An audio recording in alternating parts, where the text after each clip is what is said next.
રાજ્યમાં જામી રહ્યો છે શિયાળો। મંગળવારે દિવસભર ભારે ઠંડીનો થયો અનુભવ। ઠંડા પવનો ફૂંકાતા ભર બપોરે પણ લોકો ધ્રુજી ઉઠ્યા। શીત લહેરના કારણે વર્તાયો ઠંડીનો ચમકારો। ઠંડીમાં રક્ષણ મેળવવા માટે લોકોએ ખરેખર ગરમ વસ્ત્રો પહેરવાની જરૂર પડી।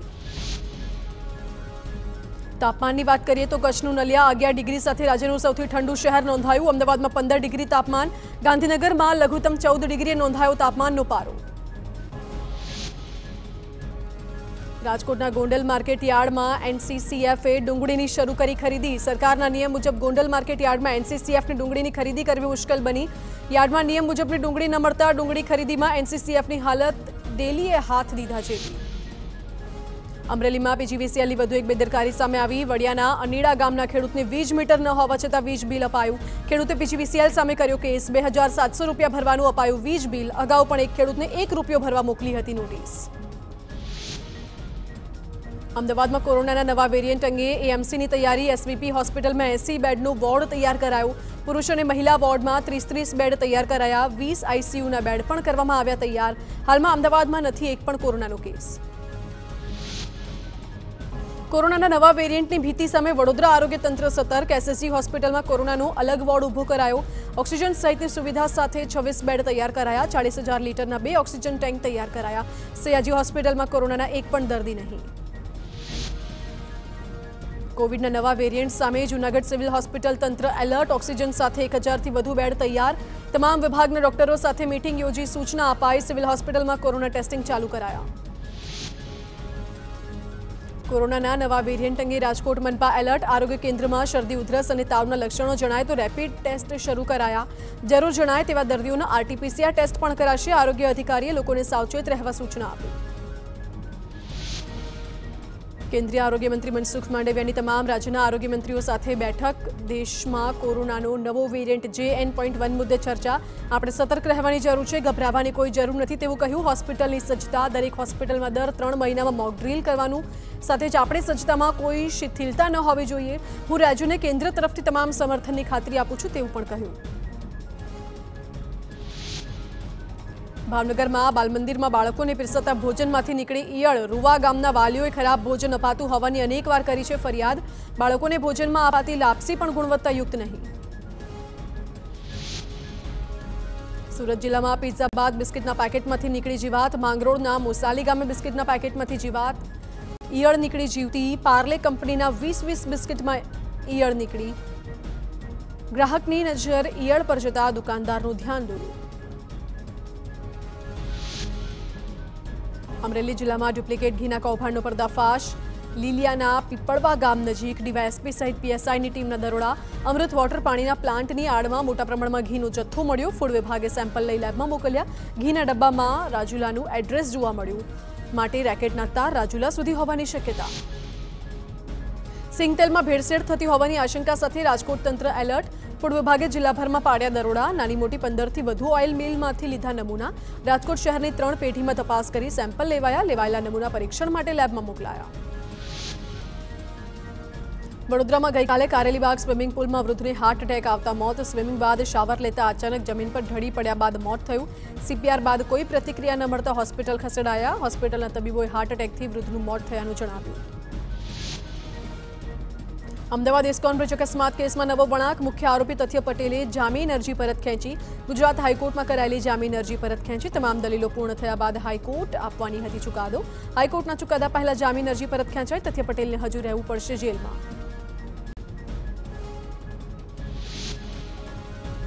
મહેસાણામાં ખાનગી કંપનીમાંથી ક્લોરીન ગેસ છોડતા શ્રમિકોને અસર। ગેસ ગળતરથી 6 કામદારોને હોસ્પિટલ ખસેડાયા। કેમ્પ્લાસ્ટ કંપની રોજ ક્લોરીન ગેસ છોડતી હોવાનો જીવન એગ્રો કંપનીનો આરોપ। અનેકવાર પોલ્યુશન વિભાગને જાણ કરવા છતાં નથી કરાઈ કોઈ કાર્યવાહી। પંચમહાલમાં અધિકારીઓના લોકેશનની માહિતી વોટ્સએપમાં શેર કરવાની ઘટના। પકડાયેલા આરોપીના મોબાઈલની તપાસ કરતા મોટો ઘટસ્ફોટ। ફોરેસ્ટ વિભાગના અધિકારીઓની પણ રેકી કરાતી હોવાનો પર્દાફાશ। ફોરેસ્ટ વિભાગના અધિકારીઓની રેકી કરતા 11 શખ્સની અટકાયત।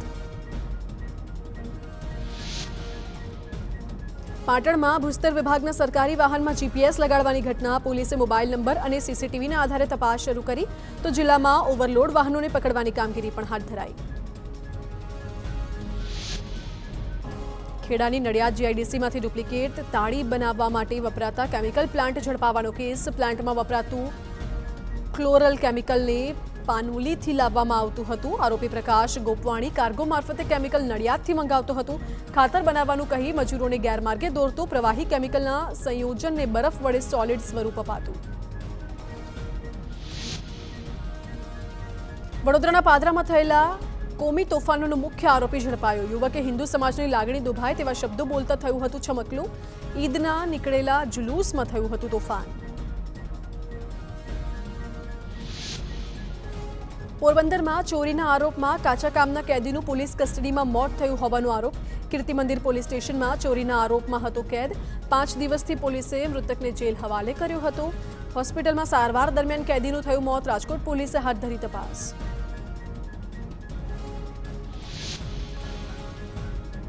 વડોદરાના વાઘોડિયામાં બની રહેલા રોડનું કામ ધીમું હોવાથી લોકોને મુશ્કેલી। વાઘોડિયાથી પીપળી સુધી બની રહ્યો છે નવો રોડ। ઝડપી અને ગુણવત્તાયુક્ત કામ કરવાની ધારાસભ્ય ધર્મેન્દ્રસિંહ વાઘેલાએ આપી સૂચના। મહેસાણા જિલ્લામાં 7 તાલુકાના 170થી વધુ રોડની ખરાબ હાલત। જિલ્લા પંચાયતના બાંધકામ વિભાગે સીએમને કરી રજૂઆત। સૌથી વધુ મહેસાણા તાલુકામાં 63 અને બહુચરાજી તાલુકામાં 45 જેટલા રોડ બિસ્માર। સ્થાનિક તંત્રે જાતે જ સ્વીકાર્યું કે આ રોડનું છેલ્લા 10 વર્ષથી નથી કરાયું સમારકામ। અરવલ્લીમાં સીએમના આગમન પહેલા આરોગ્યકર્મીઓનો વિરોધ। જિલ્લાના 58 કમ્યુનિટી હેલ્થ ઓફિસરનું પ્રદર્શન। 11 મહિનાના કરાર સામે માત્ર 3 મહિનાનો પગાર કર્યો હોવાનો આક્ષેપ। 5 વર્ષથી નોકરી કરતા કર્મીઓને નોકરીમાંથી દૂર કરવાનો કારસો ઘડ્યો હોવાનો આરોપ। માંગ નહીં સંતોષાય તો રજા પર ઉતરવાની ચીમકી। ન્યૂડ કોલની વધતી ઘટનાઓ પર ગૃહ રાજ્યપ્રધાન હર્ષ સંઘવીનું નિવેદન સામે આવ્યું। કહ્યું કે કોઈ ન્યૂડ કોલ આવે તો શું કામ ડરવું જોઈએ? શા માટે આત્મહત્યા કરવી પડે? એવી કોઈ પણ ઘટના બને તો પોલીસને જાણ કરો। જો મદદ ના મળે તો મારા કાર્યાલયમાં ફોન કરો। આવા સાયબર ક્રાઇમથી ડરવાની જરૂર નથી। અમદાવાદની સેન્ટ ઝેવિયર્સ કોલેજમાં ગ્રેજ્યુએશન ડેની કરાઈ ઉજવણી। કાર્યક્રમમાં ગૃહ રાજ્યમંત્રી હર્ષ સંઘવી રહ્યા ઉપસ્થિત। કહ્યું રીલના જમાનામાં કોઈ કરિયરની વાત કરીએ તો આજના યુવાનોને બોરિંગ લાગે છે। ડ્રગ્સ મુદ્દે વાત કરતા કહ્યું તમારા કોઈ મિત્ર ડ્રગ્સ લે તો એની ભૂલને છુપાવો નહીં। સેન્ટ ઝેવિયર્સ કોલેજના ગ્રેજ્યુએશન ડેમાં હર્ષ સંઘવીનું નિવેદન। કહ્યું બધી ફેશન કરજો પરંતુ ડ્રગ્સની ફેશન ન કરતા આપણે ડ્રગ્સ લેતા મિત્રોને રોકવાના છે। અમદાવાદની ગુજરાત યુનિવર્સિટી પાસેના દબાણો ખસેડાયા। ખાણીપીણીની લારીઓ હટાવાયા બાદ ફેન્સિંગ કરાયું। 2 દિવસ પૂર્વે દબાણ હટાવવા ગયેલી ટીમ સાથે વેન્ડરોએ કર્યું હતું ઘર્ષણ। સુરતમાં જાહેરમાં કચરો નાખનાર સામે કાર્યવાહી। સાયણ ગામમાં જાહેરમાં ગંદકી કરતા લોકો સામે પંચાયતે કરી લાલ આંખ। લારી ધારકોને રંગે હાથ પકડ્યા। સ્થળ પર જ 500 રૂપિયાનો દંડ ફટકારાયો તેમજ મહિલાને પણ દંડ કરાયો। સુરતની વીર નર્મદ યુનિવર્સિટીના વિદ્યાર્થીઓનો પાસ થવા માટે નવો કિમિયો સપ્લિમેન્ટરીમાં મૂકી 500 અને ₹200ની નોટ। ઉપરાંત ઘણા સમયથી પોતે પરીક્ષામાં નાપાસ થઈ રહ્યો હોવાનું પણ લખ્યું। ચલણી નોટો વિદ્યાર્થીઓને પરત કરાઈ અને જવાબદાર વિદ્યાર્થીઓને 0 માર્ક્સ અપાયા। રાજકોટના ગોંડલ શહેરના 2 ઐતિહાસિક બ્રિજનો કેસ। ગુજરાત હાઈકોર્ટમાં જાહેર હિતની અરજી પર સુનાવણી। બંને ઐતિહાસિક બ્રિજની બાજુમાં નવા બ્રિજ બનાવવા સૂચન। ઐતિહાસિક બ્રિજની ગરિમા જળવાઈ રહે તે રીતે નવા બ્રિજ બનાવવા અનુરોધ। એલિસ બ્રિજની બાજુમાં બનાવેલા બ્રિજના કારણે ગરિમા નથી રહી। હાઈકોર્ટે કહ્યું એલિસ બ્રિજની સ્થિતિ સેન્ડવિચ જેવી થઈ ગઈ। બ્રિજનું સમારકામ તજજ્ઞો પાસે કરાવવા હાઈકોર્ટની ટકોર। વાહનો માટે વૈકલ્પિક બ્રિજની વ્યવસ્થા ઊભી કરવા પણ ટકોર। રાજ્યના ટેકનિકલ શિક્ષણ વિભાગે ડિપ્લોમા ડિગ્રી માટે પ્રવેશ પરીક્ષાની માર્ગદર્શિકા જારી કરી। માર્ચ મહિનાના અંતિમ તબક્કામાં DDCETની પરીક્ષા લેવામાં આવશે। જાન્યુઆરી મહિનાથી રજીસ્ટ્રેશનની શરૂઆત થશે। 200 ગુણની પરીક્ષા માટે 150 મિનિટનો સમય રહેશે। પરીક્ષા પહેલા જાન્યુઆરી ફેબ્રુઆરીમાં વિવિધ સ્થાનો પર વિદ્યાર્થીઓનું કાઉન્સેલિંગ કરાશે। જેટકોની ભરતી પ્રક્રિયા રદ કરવા આદેશ। ધોરાજીના યુવકની રજૂઆત બાદ નિર્ણય। જેટકોની વીજ હેલ્પ પરીક્ષામાં યુવાન સાથે અન્યાય થયાનો આક્ષેપ। પરીક્ષા નિયમથી વહેલા લેવાઈ હોવાનો દાવો। યુવાને રાષ્ટ્રપતિને પત્ર લખી કરી હતી રજૂઆત। સુરેન્દ્રનગરમાં જેટકોની પરીક્ષા રદ થતા અરજદારોમાં રોષ। જેટકોની ઓફિસે પાસ થયેલા ઉમેદવારોએ નોંધાવ્યો વિરોધ। પરીક્ષામાં ગેરરીતિને કારણે પરીક્ષા કરાઈ હતી રદ। અરજદારોની મેડિકલ સહિત તમામ પ્રકારની પ્રક્રિયા થઈ ગઈ છે પૂર્ણ। નોકરી માટે ઓર્ડર આપવાના હતા તે સમયે ભરતી રદ કર્યાનો આક્ષેપ। રાજ્યના 1200થી વધુ અરજદારોનું ભાવિ મુકાયું જોખમમાં। સુરેન્દ્રનગરના લીંબડી પાણી પુરવઠા વિભાગના નાયબ કાર્યપાલક ઇજનેરના ગંભીર આરોપ. પોલીસે નાયબ કાર્યપાલક ઇજનેરનું ખોટું નામ વાપર્યું હોવાનો આરોપ. ખોટું કનેક્શન પકડાયા બાદ પોલીસે કાર્યપાલક ઇજનેરના નામનો કર્યો હતો ઉપયોગ. લીંબડી નજીક કનૈયા હોટેલ પાસેથી ગેરકાયદે પોલીસનું કનેક્શન, ખોટી સહીનો ઉપયોગ કરીને ગુનો દાખલ કર્યાનો પોલીસ સામે આરોપ. તો પોલીસ ફરિયાદની જાણ ન હોવાનો કાર્યપાલક ઇજનેરનો દાવો. જૂનાગઢના ગિરનાર વિસ્તારમાં ગંદકી અંગે હાઈકોર્ટમાં સુનાવણી. સરકારની નીતિઓ સામે હાઈકોર્ટે વ્યક્ત કરી સખત નારાજગી. ગીર વિસ્તારમાં પ્લાસ્ટિકના ઉપયોગ પર સદંતર પ્રતિબંધ મૂકવા તાકીદ. પ્લાસ્ટિકનો ઉપયોગ અટકાવવા માટે કડક પગલાં લેવા જરૂરી. હાઈકોર્ટે કહ્યું, જૂનાગઢ કલેક્ટર શું કરી રહ્યા છે? અમને માત્ર બહાના નહીં, કડક કામગીરી જોઈએ છે. સ્વચ્છતા અંગે ઈચ્છા શક્તિનો અભાવ. વૈકલ્પિક વ્યવસ્થા તરીકે સ્ટીલની બોટલ અથવા અન્ય ઉપાય વિચારવા ટકવું. બનાસકાંઠાના વડગામના થૂર ગામમાં દીપડો દેખાતા હાહાકાર. વારંવાર દીપડો દેખાતા લોકોમાં ડરનો માહોલ. સ્થાનિક લોકોએ વન વિભાગને જાણ કરતા વન વિભાગની ટીમે ઘટના સ્થળે પહોંચી તપાસ હાથ ધરી. પાટણમાં કોંગ્રેસ એમએલએ કિરીટ પટેલે પ્રદેશ કોંગ્રેસ અંગે દર્શાવી નારાજગી. પક્ષ વિરોધી પ્રવૃત્તિ કરનાર નેતાઓ સામે કોઈ પગલાં ન લેવાતા નારાજગી. પગલાં નહીં લેવાય તો રાજીનામાની પણ કિરીટ પટેલની ચીમકી. વિધાનસભા ચૂંટણીમાં પક્ષ વિરોધી પ્રવૃત્તિ કરનારની ફરિયાદ કિરીટ પટેલે કરી હતી. હજુ સુધી ફરિયાદ પર કોઈ અમલ ન થતા કિરીટ પટેલ નારાજ. ગાંધીનગરમાં ગુજરાત સરકારની કેબિનેટ બેઠક મળી. બજેટની તૈયારીઓ અંગે બેઠકમાં ચર્ચા. રાજ્ય સરકાર લાવી શકે છે પૂર્ણ કદનું બજેટ. 1 ફેબ્રુઆરીથી બજેટ સત્ર શરૂ થાય તેવી શક્યતા. લોકસભાની ચૂંટણી પહેલા સરકાર લાવશે પૂર્ણ કદનું બજેટ. પ્રધાનોને પોતાના વિભાગમાં મહત્વના પ્રજાકીય મુદ્દાઓને પ્રાધાન્ય આપવા સૂચના.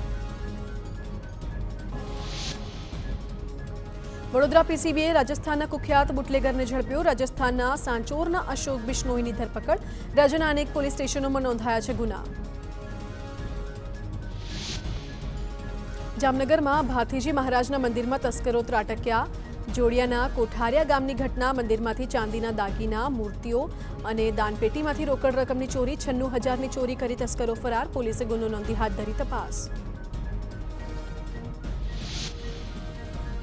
સુરેન્દ્રનગરમાં પાણી પુરવઠા વિભાગના ફિલ્ટર પ્લાન્ટમાં ચોરી. લખતરના વિઠ્ઠલગઢ ગામ નજીક બની ઘટના. ચોકીદારને હાથપગ બાંધી માર મારી લૂંટ કરી. 600 કિલો તાંબાના વાયરોની ચોરી. પોલીસે ગુનો નોંધી તપાસ હાથ ધરી. પાટણમાં રોટલિયા હનુમાન મંદિર વિસ્તારમાં તસ્કરોનો આતંક. 4 દુકાનોના શટર તોડી ચોરી કરવાનો કર્યો પ્રયાસ. દુકાનમાંથી રોકડ રકમ સહિત માલસામાનની ચોરી. ચોરીની વધતી જતી ઘટનાને જોતા પોલીસ પેટ્રોલિંગ પર ઉઠ્યા સવાલ. બનાસકાંઠામાં પાલનપુરના શ્રીજલપુરા ગામના લોકોએ એસપી કચેરીએ કરી રજૂઆત. એક માથાભારે મહિલા ગામમાં હેરાન કરતી હોવાનો આરોપ. અવારનવાર ખોટા કેસમાં ફસાવી પરેશાન કરતી હોવાનો આક્ષેપ. મહિલા સામે ગ્રામજનોએ કાર્યવાહીની કરી માંગ. બનાસકાંઠાના ડીસામાં નકલી પોલીસ કર્મી ઝડપાયો. યુવક નકલી પોલીસ બની લૂંટતો હતો. ઝડપાયેલ યુવક પર અગાઉ ચોરી અને નકલી પોલીસ બનવાના અનેક ગુનામાં સંડોવણી. ગુજરાતમાંથી મહારાષ્ટ્રમાં કતલખાને લઈ જવાતા પશુથી ભરેલા 3 ટ્રકો ઝડપાયા. તાપીની સોનગઢ પોલીસે 3 ટ્રકો સાથે 5 આરોપીને ઝડપ્યા. 45 જેટલા પશુઓને બચાવી યોગ્ય સ્થાને લઈ જવાયા. 41,60,000થી વધુનો મુદ્દામાલ કબજે કરી 4 આરોપીને વોન્ટેડ જાહેર કરાયા. સુરતના ડિંડોલી વિસ્તારમાં પિસ્તોલ સાથે ફરતા શખ્સોની પોલીસે કરી ધરપકડ. મોટાભાઈની હત્યાના આરોપીની હત્યા કરવા માટે પિસ્તોલ અને જીવતા કારતૂસ સાથે ફરતો હતો શખ્સ. પોલીસે જયેશ ઉર્ફે બારકુ વાઘ અને દિનેશ ઉર્ફે દિનિયો પાટીલને ઝડપી પાડ્યા. અયોધ્યા રામ મંદિરની મુખ્ય ચરણ પાદુકા અમદાવાદ લવાઈ. બોપલની ઇસ્કોન પ્લેટિનમ સોસાયટીમાં દર્શનાર્થે લાવવામાં આવી. 1 કિલો સોનું અને 7 કિલો ચાંદીથી તૈયાર કરાઈ પાદુકા. હૈદરાબાદના સિચ્ચલ્લા શ્રીનિવાસ શાસ્ત્રીએ તૈયાર કરી છે ચરણ પાદુકા. સોમનાથ, બદ્રીનાથ, રામેશ્વર મંદિર બાદ અયોધ્યા પહોંચશે આ પાદુકા. સુરતમાં ગિફ્ટ આર્ટિકલ્સના વેપારીએ રામ મંદિરની પ્રતિકૃતિ બનાવી. પ્લાયવુડના 500 અલગ અલગ ટુકડાઓમાંથી પ્રતિકૃતિ બનાવી. બજારમાં આ પ્રતિકૃતિની જોવા મળી ભારે ડિમાન્ડ. વેપારીને પ્રતિ દિવસ 100 જેટલા મંદિરોનો મળી રહ્યો છે ઓર્ડર. 500 જેટલી મહિલાઓની મદદથી તૈયાર કરાઈ પ્રતિકૃતિ. સુરત બુર્સ નામથી 28 દિવસમાં ગૂગલ પર દેશમાં 6.72 કરોડ વખત સર્ચ કરાયું. 5 દિવસમાં બુર્સની વેબસાઇટ પર 24,000 લોકોએ મુલાકાત લીધી. સમગ્ર રાજ્યમાંથી 93 લાખ અને સુરતમાંથી 39 લાખ વખત સર્ચિંગ કરાયું. વિશ્વનું સૌથી મોટું ઓફિસ બિલ્ડિંગ હોવાથી એક હાઇપ ક્રિએટ થઈ. મહેસાણાના ઊંઝા ઉમિયા માતાજીના મંદિરે ભવ્ય અન્નકૂટનું કરાયું આયોજન 56 ભોગ ધરાવવામાં આવ્યા. માગસર સુદ આઠમના દિવસે દર વર્ષે 56 ભોગનું અન્નકૂટ ધરાવવામાં આવે છે.